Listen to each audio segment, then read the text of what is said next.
Hello everyone, চলে এসেছি একটা নতুন রেসিপির সাথে নতুন ভিডিওতে। কেমন আছো বলো সবাই? আজকে নিয়ে চলে এসেছি আমি তন্দুরি চিকেন। পুরো একটা মুরগি আমি কিভাবে আরামসে তোমরা বাড়িতে একদম রেস্টুরেন্টের মতো তন্দুরি চিকেন বানাতে পারো সেটা দেখে নাও। আমি এখানে দুটো চিকেন নিয়ে নিয়েছি।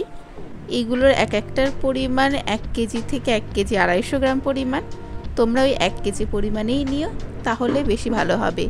বেশি বড় নিলে ভালোভাবে চারিদিকটা সেদ্ধ হবে না এবং কাঁচা কাঁচা থেকে যাবে।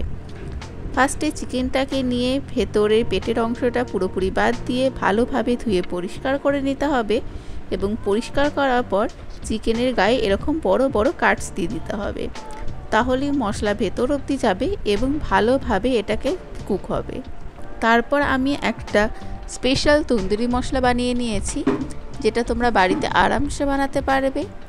তন্দুরি মশলার জন্য আমি নিয়েছি হলুদ গুঁড়ো, লঙ্কা গুঁড়ো, জিরে গুঁড়ো, ধনে গুঁড়ো, গোলমরিচ গুঁড়ো, সাথে নিয়েছি গরম মশলা আর নুন, এবং নিয়েছি 200 গ্রাম পরিমাণে জল ছড়ানো টক দই। পুরোটাকে ভালোভাবে মিক্স করে নেব এবং শেষে আমি এখানে একটু ফুড কালার ইউজ করেছি, একটু দেখতে ভালো লাগার জন্য, রঙটার জন্য, এবং দিয়েছি দুধসান তেল। ভালো করে এটা মিক্স করে যখন মুরগির গায়ে লাগাবো সেই সময় আমি দিয়ে দিয়েছি 2 চামচ পরিমাণে ক্রিম। এখানে আমি ফ্রেশ ক্রিম ইউজ করেছি। এটা দিলে আরও জুসি এবং ক্রিমি হয় খেতে। যদি বাড়িতে না থাকে তাহলে দুধের ওপরে সরের মালাইটা নিলেও হবে। এবার ভালো করে চিংড়ির গায়ে প্রতিটা কাটের মধ্যে ভালোভাবে এটাকে ঢুকিয়ে দিতে হবে এবং এইভাবেই চিকেনটাকে ম্যারিনেট করতে দেব। সবথেকে ভালো হয় যদি চিকেনটাকে আপনারা ওভারনাইট বা মিনিমাম 6 আওয়ার ম্যারিনেট করতে পারেন। যদি সময় কম থাকে তাহলে 1 থেকে 2 ঘন্টা ম্যারিনেট করলেও চলবে। ভালোভাবে ম্যারিনেট করে আমি এটাকে ফ্রিজের মধ্যে ঢুকিয়ে দিয়েছি। ফ্রিজের মধ্যে ঢুকিয়ে ম্যারিনেট করতে দিলে সেটা ভালোভাবে ম্যারিনেট হয়ে যায়। এইভাবে এরপর আমি পুরোটা ম্যারিনেট করেছি এবং যে পেটের অংশটা সেখানেও ভালোভাবে মশলা ঢুকিয়ে দিতে হবে, কারণ সেটাও আমাদের ভালোভাবে তাহলে তন্দুরি হয়ে যাবে।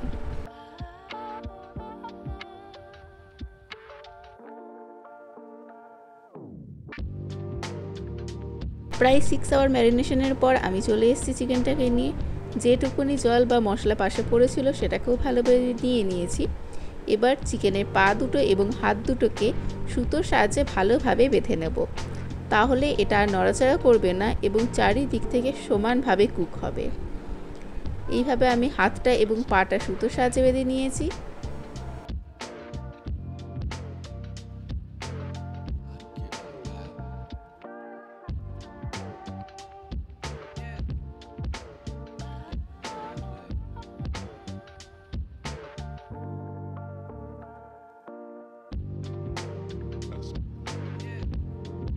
আমি চিকেন তন্দুরিটা ওটিজিতে বানিয়েছি, তাই এই প্রসেসটা আপনাদের সাথে শেয়ার করছি।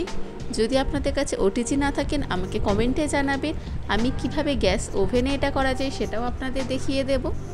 ওটিজির যে রোটেসারি রডটা দেওয়া হয় সেইটাকে আমি চিকেনের মধ্যে দিয়ে এবং দুদিকের পিনগুলোকে ভালোভাবে অ্যাডজাস্ট করে নিয়েছি, যাতে আর কোনোভাবেই নড়াচড়া না করে।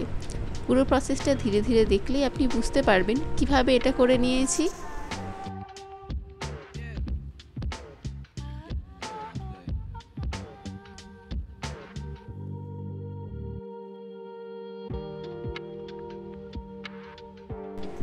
দেখুন, এইভাবে পিনটাকে ভালোভাবে শক্ত করে মাংসের সাথে অ্যাটাচ করে দিলে আর নড়াচড়া করবে না।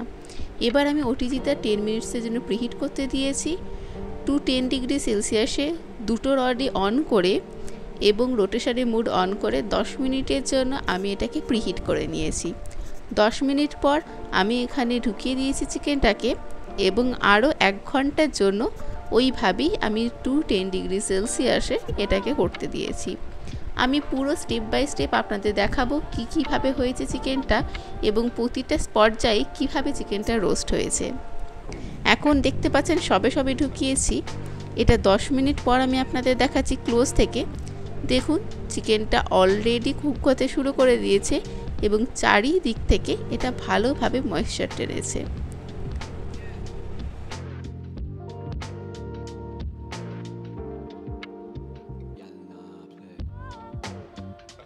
এটা 20 মিনিটস পর আপনারা দেখতেই পাচ্ছেন চিকেন থেকে ধীরে ধীরে তেলগুলোকে ঝরে যাচ্ছে, তো এই সময় আমি বাটার দেব না। যখন দেখব এই তেলগুলো আর ঝরছে না এবং চিকেনটা এইগুলো একদম শক্ত হয়ে গেছে, সেই সময় আমি বাটার ইউজ করা শুরু করব। এইটা 30 মিনিট পর আমাদের চিকেন হাফ কুক হয়ে গেছে, দেখছেই বুঝতে পারবেন। আমি বাটারটা ইউজ করেছি 40 থেকে 45 মিনিটে। এই দেখুন ছড়ে ছড়ে তেলগুলো পড়ে যাচ্ছে এবং মশলাও পড়ছে, তো এটাতে কোনো চাপ নেই। এরপর আমি ধীরে ধীরে একটা ব্রাশের সাহায্যে বাটারটাকে গলিয়ে চারিদিকে পলিয়ে দেবো। আমি প্রায় 3 থেকে 4 বার এভাবে বাটারটাকে গলিয়ে ভালোভাবে মিক্স করে দিয়েছি।